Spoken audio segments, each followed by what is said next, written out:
Hey, Mr. Credit here. Today I've got a doozy for you. I'm going to settle something that people are making huge mistakes on right now. The question is, should I file for bankruptcy before or after my short sale?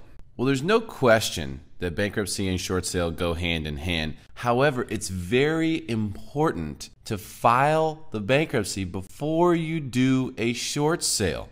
If you don't, it could cause huge problems for you. Let me explain. First of all, I want to make sure you understand we're talking about Chapter 7 bankruptcy. There are other types of bankruptcy that exist, but for the sake of this video, and for the sake of what you should do if you're facing a short sale, we're going to be talking about Chapter 7 bankruptcy exclusively. You know, that's where you get to delete your debt, keep your assets, and get a fresh start financially. That's the one we're talking about. It only takes about 100 days. It's not the Chapter 13 that takes 3 to 5 years. A short sale is what people do when they sell their home, and it's what's called upside down. And by upside down, we mean you owe more on it than what it is worth. In our example today, we're going to say that we owe $500,000 on a home that's worth $350,000 currently. It doesn't matter what we bought it for. It just matters that we owe $500,000 on it now, and it's worth $350,000 on the market.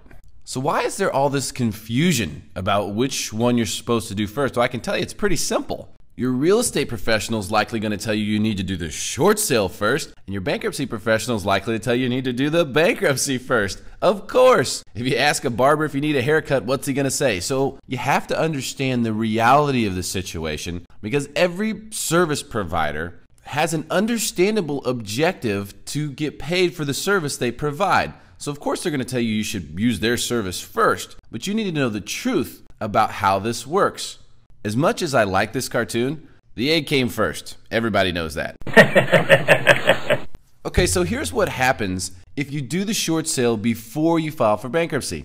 First of all, you can have tax liability from what's called the cancellation of debt income, or COD income. Anytime a creditor forgives debt, in other words, they say, oh, don't worry about it, you don't have to pay us, it doesn't mean that that liability just goes away. That means they're writing it off, and the IRS is going to make sure somebody pays for it, and that somebody's going to be you. Whether it's a $5,000 collection you're settling for $1,000, or whether in this case it's a short sale on a home where you owe $500,000 and you're selling the property for $350,000. That means in this example that you would have $150,000 of cancellation of debt income. You would have to take that $150,000 and add it to your taxes as money that you made, even though you didn't make it. It's totally ridiculous, but that's the way that it works. Now, if they don't forgive that debt, then it's what's called a deficiency balance, and they can actually sue you for it. Unless you qualify for an insolvency exception, they can sue you for the deficiency balance. Garnish your wages for the entire $150,000.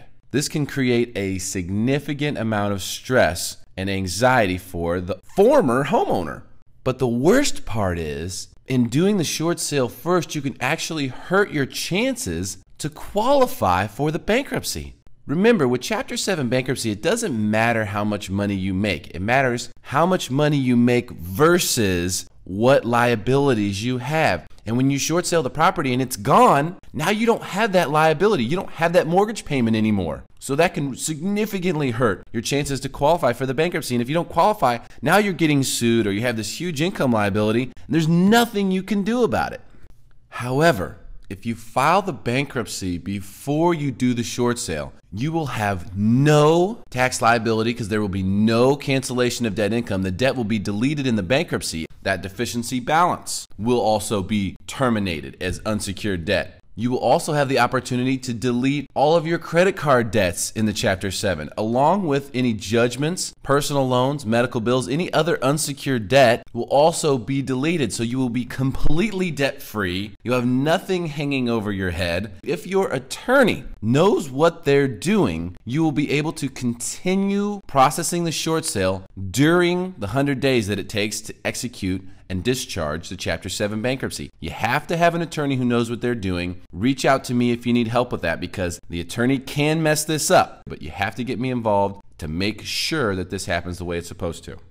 Okay, so here's what you should do. Real estate professionals, advise your clients to seek a bankruptcy consultation. Homeowners, seek a bankruptcy consultation. You have to do this. If you're considering a short sale, you have to become educated about what a Chapter 7 bankruptcy can do for you. because not only can it help you delete the significant amount of liability that could be hanging over your head as a result of the short sale, it can also help you delete your other debts too, so that even though you may have to go through this process, at the end you come out completely debt-free and a total fresh start. I call it the Mr. Credit Fresh Start Package. It's an amazing thing, helping people do it every day, and they are loving it. If you need me for any reason, MrCreditRadio.com. I'd love to help you any way I can. This is Mr. Credit. I hope this has been helpful. It's complicated, but you know what to do now, and it could save you a bundle.